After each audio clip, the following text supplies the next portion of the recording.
आज की इस लेक्चर में हम रूल्स ऑफ एक्सपोनेंट को डिस्कस करेंगे। हम देखेंगे कि बेसिकली कौन कौन से रूल्स ऑफ एक्सपोनेंट होते हैं और उनमें क्या क्या प्रॉपर्टीज़ हैं और रियल नंबर पे हम रूल्स ऑफ एक्सपोनेंट को किस तरह से यूज़ कर सकते हैं। मैं सबसे पहले जो हमारे पास रूल गिवन है वो ये है कि अगर आपके पास a⁻m हो एंड डॉट a⁻n हो, हम ये करते हैं कि हम जो है इनकी जो पावर्स हैं इनको आपस में ऐड कर देते हैं। यानी हम इस तरह से लिखते हैं am+n।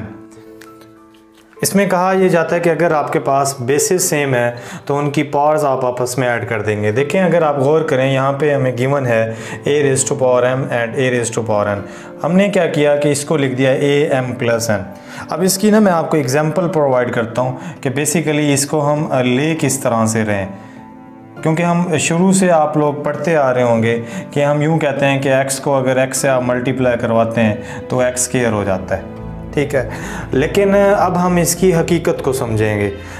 हुआ ये है कि इस प्रॉपर्टी के मुताबिक अगर आपके पास बेसिस सेम है तो आप इनकी पावर्स को आपस में ऐड कर सकते हैं। तो क्या होता है कि हमारे पास हमने क्या किया x1 + 1, तो तब ये हुआ x²। इसी तरीके से अगर आप जो है एक आपके पास x100 दिया हुआ है, ये एग्जांपल आपकी 1 है और ये एग्जांपल 2 है, और एक आपके पास x200 दिया हुआ है। जब आप इसको मल्टीप्लाई करवाएंगे x100 + 200 तो इसका आंसर आएगा आपके पास x300। मेरे कहने का पर्पज़ ये था कि अगर आपके पास बेसिस सेम है, मैं अगर एक एक्सप्रेशन लिखता हूँ a⁻m, इसको आप बेस कहते हैं, ठीक है, हमने कहना होता है, और ये हमारे पास जो है उसकी एक्सपोनेंट होता है, या इसको हम जो है पावर भी कहते हैं। तो ये डिफरेंट जो है इसमें हम लेते होते हैं। अब ये पहली प्रॉपर्टी थी, पहली प्रॉपर्टी की मैंने जो है आपको एग्जांपल इसकी प्रोवाइड कर दी। अब नेक्स्ट हमारे पास प्रॉपर्टी नंबर जो सेकंड है वो ये है कि उसमें हमारे पास हमें ये कहा गया है कि अगर आपको प्रोवाइड किया जाए a⁻n, ठीक है, उसमें आप क्या करेंगे, अगर ये देखें हर नंबर जो आपके पास मौजूद होता है वो आपके पास या तो नोमिनेटर प्लेस पे होता है या डिनोमिनेटर पे। अब यहाँ पे हम देख रहे हैं कि ये हमारे पास नोमिनेटर प्लेस पे मौजूद है। तो इस प्रॉपर्टी में ये कहा गया कि अगर इस तरह का हो तो आप इसे 1/n कह सकते हो, यानी कि ये ऊपर से नीचे आएगा तो इसकी पावर चेंज हो जाएगी। मैथमेटिक्स में अगर कोई expression, algebraic expression left side to right side पे आता है तो क्या होता है कि उसका जो है वैल्यू का साइन चेंज हो जाता है, यानी कि यहाँ पे पावर पे कोई असर नहीं पड़ता।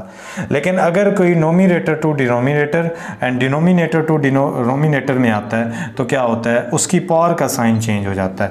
तो ये सेकंड एक्सप्रेशन है आप जो कि हम जो है रूल ऑफ एक्सपोनेंशियल में डिस्कस करते हैं। थर्ड नंबर पे हमारे पास ये है जो थर्ड प्रॉपर्टी है। थर्ड प्रॉपर्टी में हम ये कहते हैं कि अगर कोई भी आपके पास रियल नंबर मौजूद है उसकी पावर अगर आपके पास 0 है तो हम कहेंगे विच इज़ इक्वल टू 1, यानी कि आपके पास 100 की पावर अगर आपके पास 0 है वो 1 के इक्वल आएगी।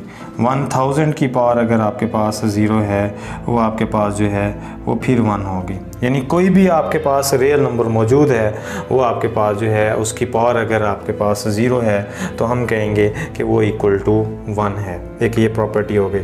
एक और प्रॉपर्टी है, अगर हम इस तरह से लें, दो आपके पास नंबर मौजूद हों, उस एक की पावर a⁻m हो, एक की n हो, आप इसको इस तरह से लिख सकते हैं am-n। अब बेसिकली हुआ क्या है, बेसिस सेम है, नीचे वाली पावर ऊपर आके माइनस होगी। फॉर एग्जांपल अगर मैं इस तरह से लिखता हूँ x³ x²। अब इसको जब हम सॉल्व करेंगे इस रूल के मुताबिक, प्रॉपर्टी नंबर 4 के मुताबिक, तो क्या होगा x³ - 2, तो यहाँ पे हमारे पास जो है x आपका आंसर आ जाएगा। एक ये प्रॉपर्टी भी है, यानी कि बड़ी अच्छी एक प्रॉपर्टी है जो हम यूज़ करते हैं। एक बहुत ही इंपॉर्टेंट एक प्रॉपर्टी है जिस पे स्टूडेंट अक्सर कंफ्यूज हो जाते हैं, वो ये होती है a⁻m और यहाँ पे a⁻n, ये इक्वल होती है a_m_n। ये इसको थोड़ी सी समझने की कोशिश कीजिएगा आप। इसमें ये है कि देखें, अगर आपके पास x रेज़ टू पावर 3 है, बाहर आपके पास 2 है। अब स्टूडेंट गलती क्या करते हैं, 2 को 3 में या ऐड कर देते हैं, एक तो ये करते हैं, दूसरा ये करते हैं 3 की पावर 2 कर देते हैं। इसका मतलब ये होता है 3 को आप 2 टाइम मल्टीप्लाई करवाएं। अगर x की पावर आपके पास 100 है तो इसका मतलब ये हुआ है कि x आपके पास 100 टाइम मल्टीप्लाई हो रहा है, इसका मतलब यही है। इसी तरीके से अगर आप ये इस तरह का एक्सप्रेशन दिया गया है तो इसमें ये होता है कि ये दोनों आपस में मल्टीप्लाई होंगे, यानी कि आप क्या करेंगे 3 × 2 which is equal to x6, यानी इसका मतलब ये है, ये हरगिज़ मतलब नहीं है जो ऊपर मैंने आपको बताया। तो ये कुछ रूल थे एक्सपोनेंशियल रूल्स, जिनको यूज़ करते हुए डिफरेंट टेस्ट में जो है ये रूल्स आपसे पूछे जाते हैं, और इन्हीं से रिलेटेड मैंने आपको एग्जांपल्स भी प्रोवाइड किए हैं, तो ये इस तरह से यूज़ होते हैं।